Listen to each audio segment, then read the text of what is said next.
اطلب العلم أخي فهو درب به نور به ترقى به تحيا عالما حرا فخور. بسم الله الرحمن الرحيم الحمد لله رب العالمين وصلى الله وسلم على سيدنا محمد وعلى آله وأصحابه أجمعين بعد. Assalamu alaikum wa rahmatullahi wa barakatuh. Dear beloved friends, students,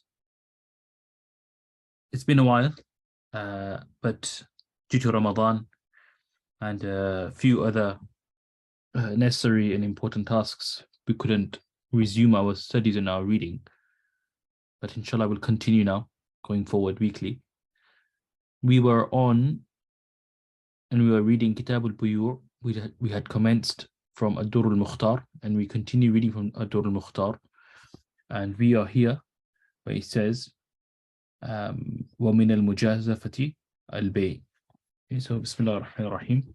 قال المصنف رحمه الله ورضي عنه ومن المجازفة البيع بإناء وحجر لا يعرف قدره قيل فيهما وللمشتري الخيار فيهما نهر.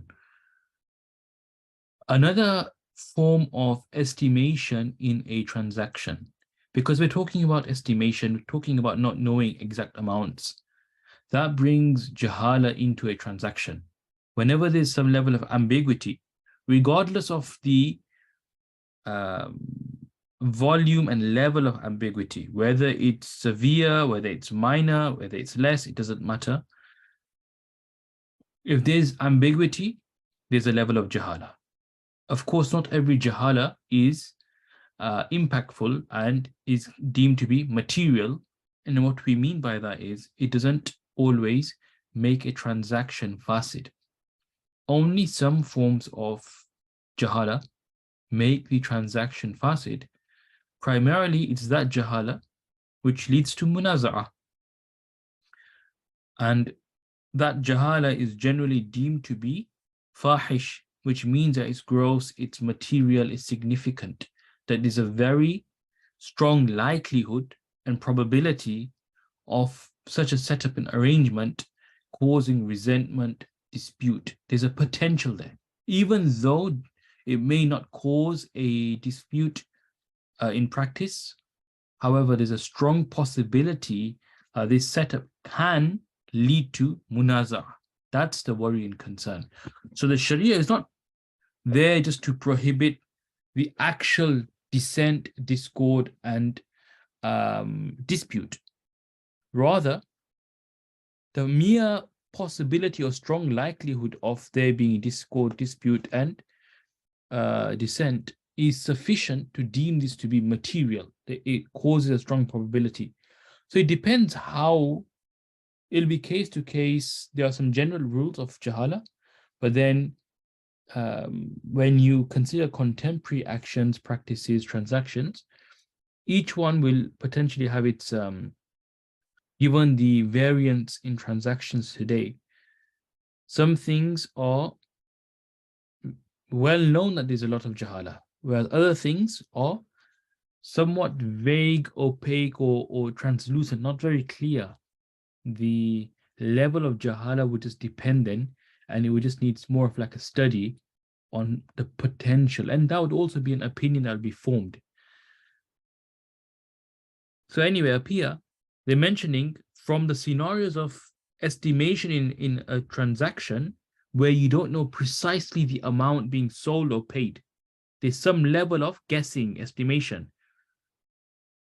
It's بِإِنَاءٍ وَحَجَرٍ لَا يُعْرَفْ قَدْرُهُ. By when you sell in lieu of a container and a stone, meaning you are selling goods, the goods are being measured and weighed in a container. You don't know the actual volume of this container, or you are selling by weight. You have some stones and you don't know the weight of those stones. And so you cannot ascertain with certainty how much volume there is.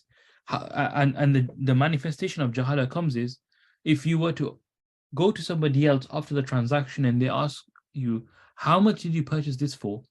You will be unable to tell them the quantity, because you've bought these items against a specific container and a specific weight. So if somebody was to ask you, how much did you buy this for? You will not be able to tell them a precise amount. Rather, you'll have to make reference to a container which even the questioner is unaware of.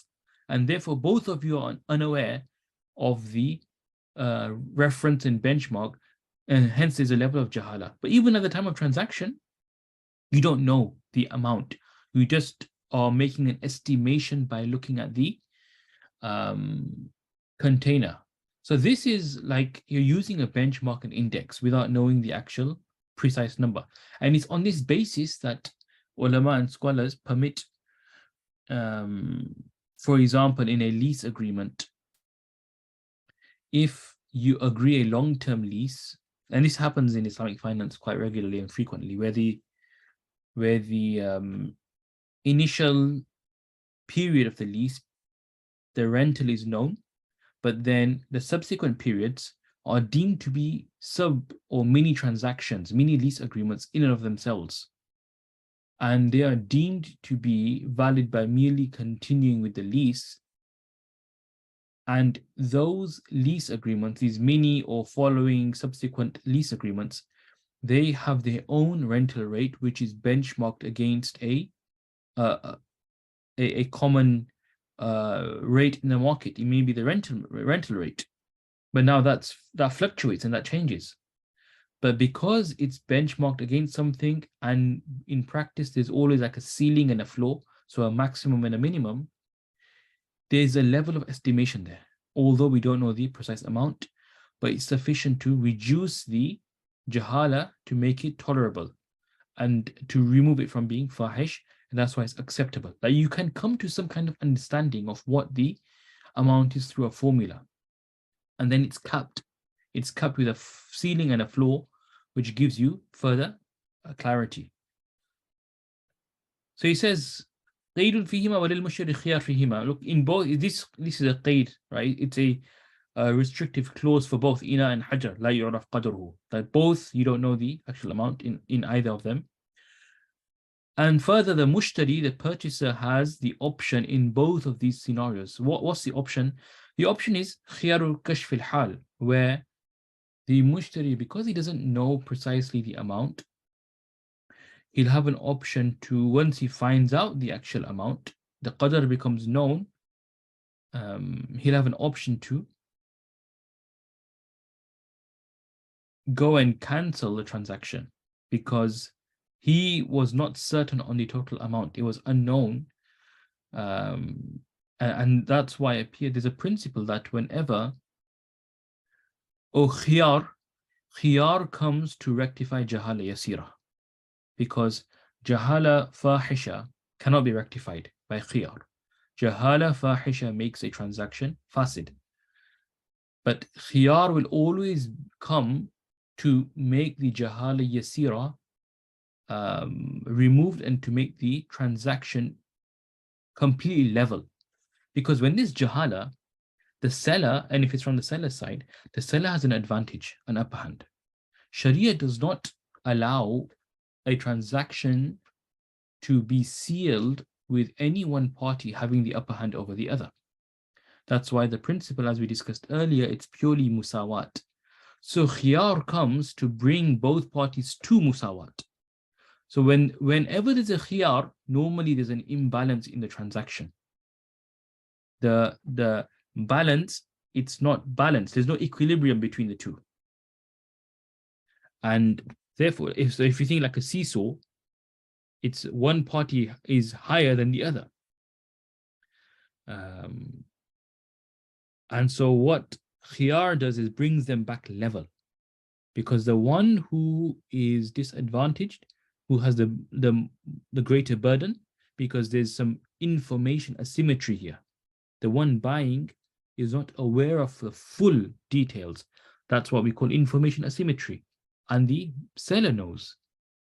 And therefore, in all such instances, khiyar will be granted to the purchaser and the buyer to ensure that he is not wronged in any way, shape, or form, and that the transaction ends with musawat by either being agreeable to the amount or giving consent or finding out and then continuing or doing tasarruf.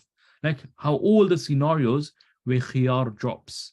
So if any one such scenario is activated and exercised, the khiyar will be dissolved and will expire, and the transaction will be at equilibrium. So khiyar comes to rectify jahala yasira and gharar yasir. Then he mentions وهذا إذا لم يحتمل الإناء النقصان والحجر التفتت فإن احتملهما لم يجوز. He's saying, look, this scenario where the bay can take place is when this container, it doesn't allow to be contracted, meaning the container is firm and sturdy.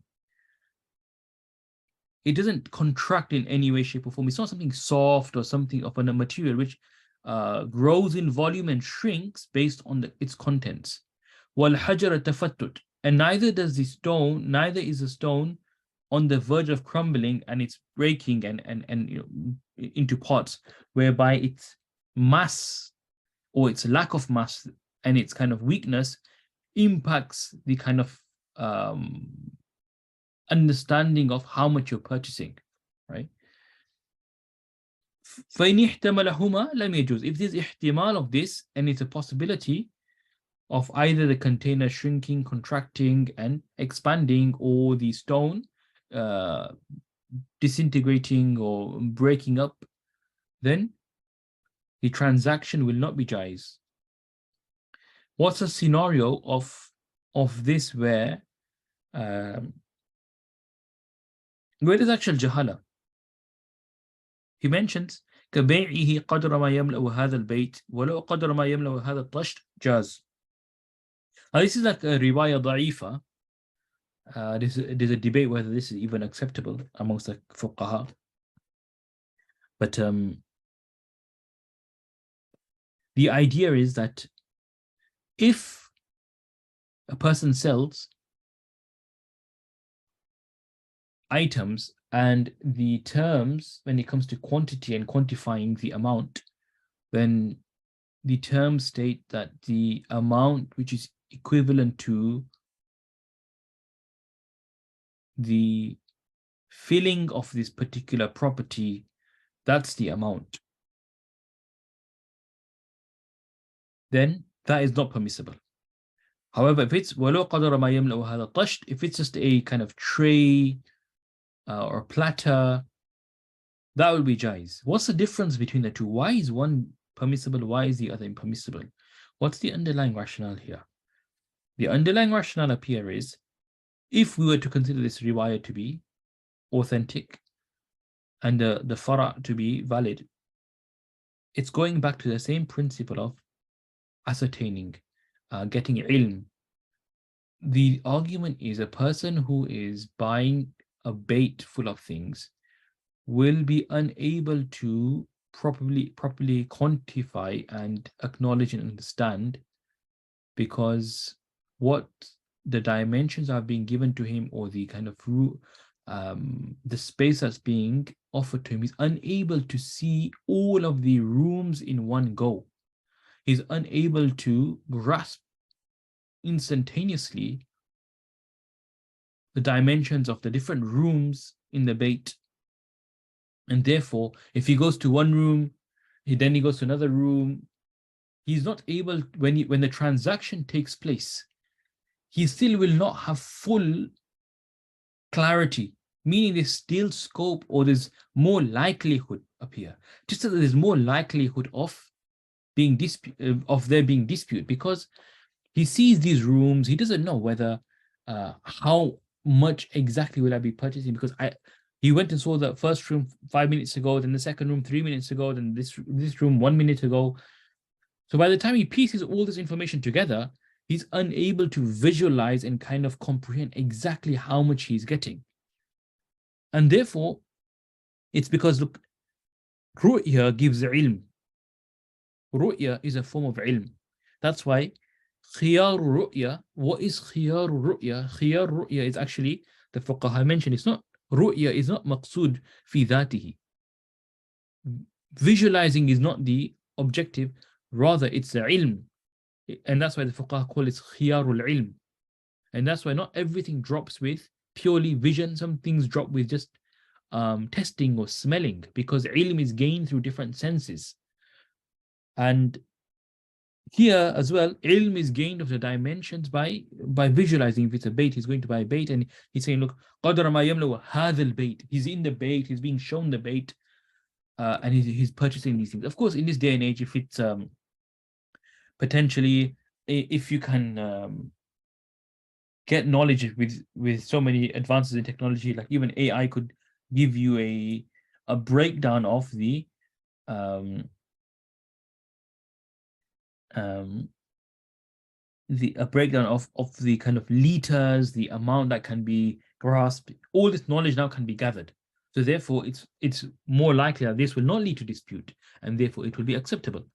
The tasht example is that it's all in front of you. You can make an informed decision instantly in one go without having to piece together different pieces of information. When you have to piece together different pieces of information to come to a conclusion on a particular amount, because there's just so many moving parts, there's more likelihood of jahala, or at least niza', and therefore the jahala becomes intolerable. Whereas when it's just one thing in front of your eyes, there's less information to be processed. When there's less information to be processed, there's less likelihood of there being dispute, because you have more awareness of what's in front of you, and therefore the jahala would be deemed to be yasira, and therefore acceptable. That's the logic behind all of this.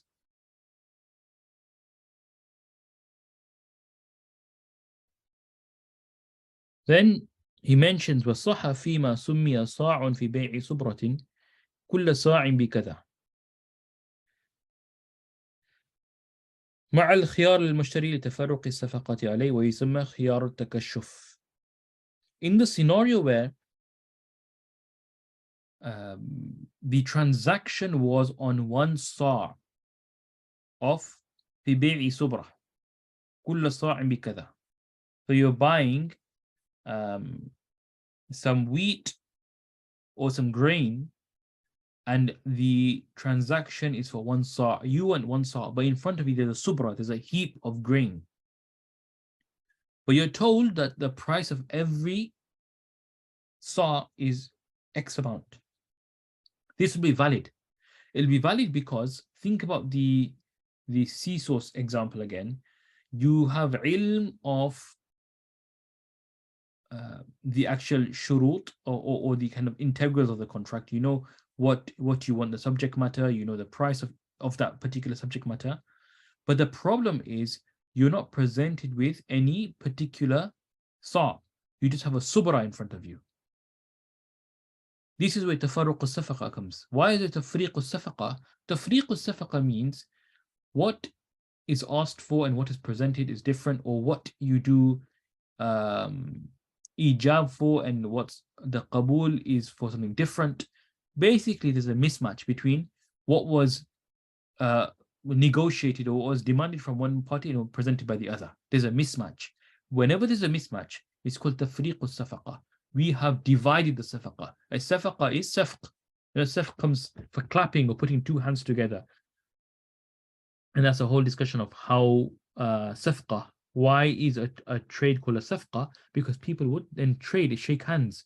They put the safq together, right? The palms and the hands to allude to agreement.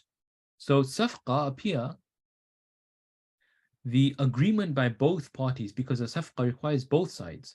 There's tafriq in there. You haven't brought a meeting of the minds, what we call in English law, a meeting of minds, because I had a very specific thing I wanted and you offering me something slightly different. So what you're presenting to me is not what I had asked for, although it's within that one thing. That's why there's a khiyar takashuf. You have an option to remove this jahala. Again, it's the khiyar is coming just to rectify a jahala which can be rectified.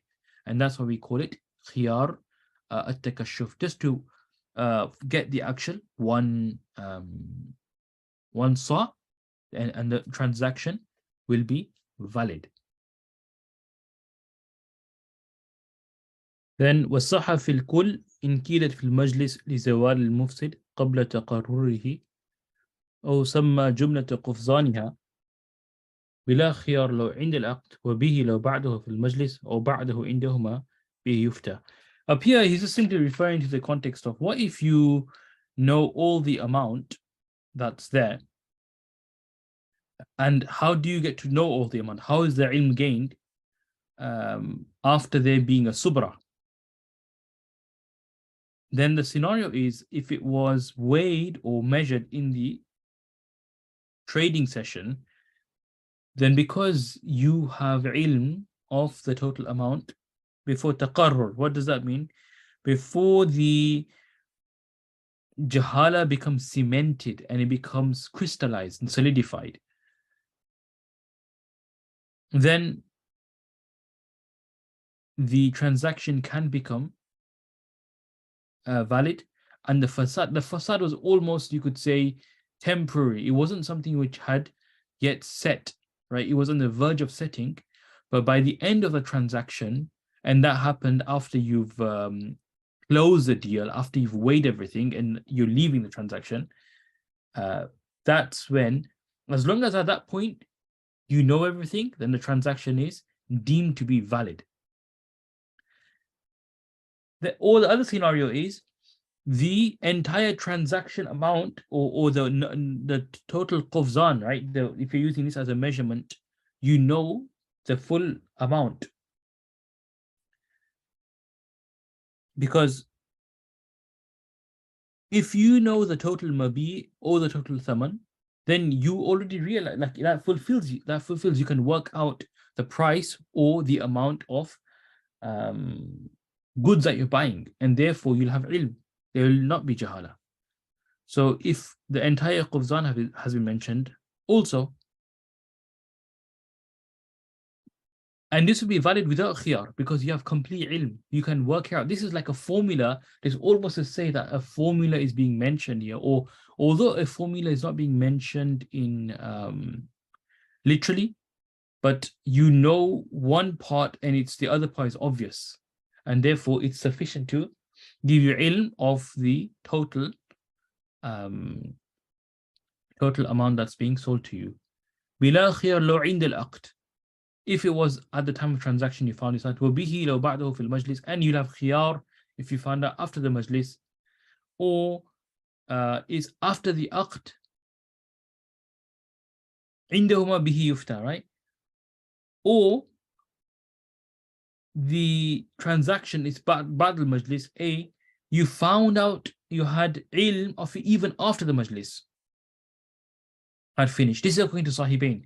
Sahibain allow the transaction to be resolved as long as ilm is gained. As long as ilm is gained, then Sahibain allow the transaction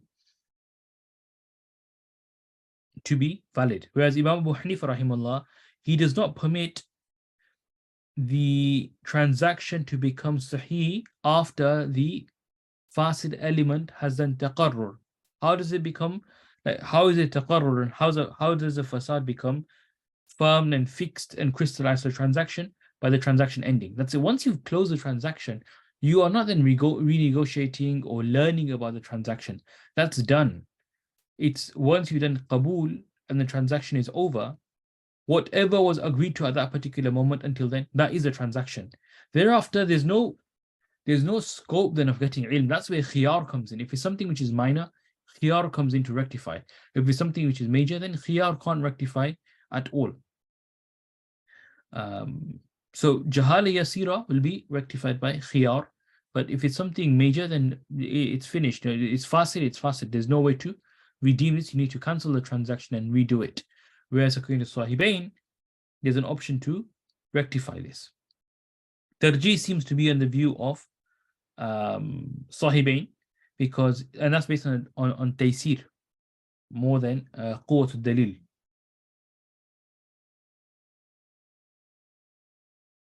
Okay, inshallah, we'll stop here.